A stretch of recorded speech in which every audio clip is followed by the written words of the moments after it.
So there's the original and probably the most famous evaluation of this was the Drake equation, which was Frank Drake was an astronomer at Cornell and was involved in the early astrobiology discussions with people like Carl Sagan. And in his formulation, depending on how you change the parameters, there can be anywhere from maybe we're the only place or there's 156 million potential locations that host life. In that time since, there's been many other astronomers who have also tackled this question, and one of the most recent ones, again, projected somewhere in the probably hundreds of millions range in terms of places or locations in the universe that are capable of supporting life. So I would think that it would be actually more unlikely that we're the only place that life exists, and much more likely that it exists elsewhere in the universe. So panspermia is, the Greek word pan is all or every, and spermia is basically its seed.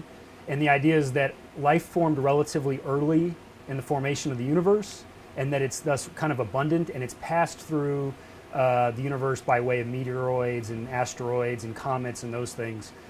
A specific example for Earth would be that there has been some evidence that researchers point to in which if you take one of the origin theories of life, which is that it was the formation of RNA, which we know is one of the important processes in the central dogma of life for biology here, that early Mars was actually more suitable due to the presence of boron and some other things, that it's actually more suitable that RNA would have developed there as opposed to early Earth, because early Mars actually had some features that made it more likely to form life. And so if that's the case, we also have evidence that we do know of meteoroids that were sort of planetary fragments. An impact event happened on Mars, sent fragments to Earth, and we have evidence of that, geologic evidence that that's happened. And so the idea is that, well, maybe if life started on Mars, it would have hitched a ride on one of these fragments, and then that's how life started on Earth.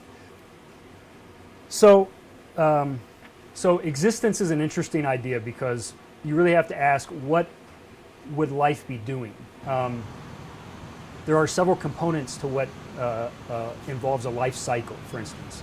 There's the ability to sort of grow, there's the ability to reproduce, but then there's also sort of just a maintenance state or a dormancy. And we do have evidence of certain microbes that are able to remain dormant when they encounter a very harsh environment, physical environment, where there's maybe no water, there's no nutrients. They can sort of go into this survival state, sort of like, in a relatable term, maybe the way that certain animals hibernate over the winter, right? They're not really doing much. Their metabolic rate goes very, very low, but it's just enough to keep them sort of alive so they don't perish, but they're not doing anything. And so part of what this mission to the asteroid is to look at, in addition to all the geological features, is they're going to try and take samples after about a year of orbiting, collecting all this data. They're going to try and take some samples and bring them back. And from that, they're going to evaluate, most likely, if they could potentially revive something that's living there. Of course, we've never found this. Life has never been found outside of Earth. And that's something to keep in mind, because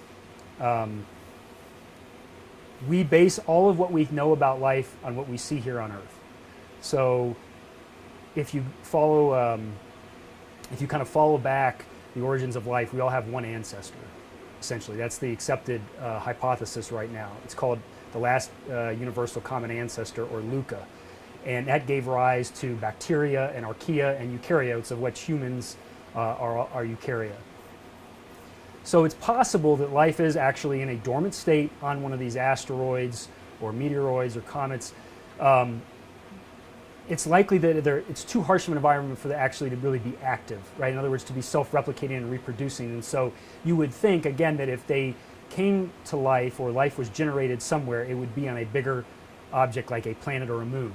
Maybe as we increase our missions to Mars, we will find some subsurface life. We know right now that it's unlikely surface life exists because of the radiation environment and some other things. But the reason why these missions to Mars, as well as the asteroid and potentially Europa and some other places, are so important is because there's so many things we just don't know about those locations. And we might find life, but we might not. We might eventually find that there is no life in our solar system and we have to go to other solar systems. So same thing I would say with these sort of unifying principles of physics. Who's to say?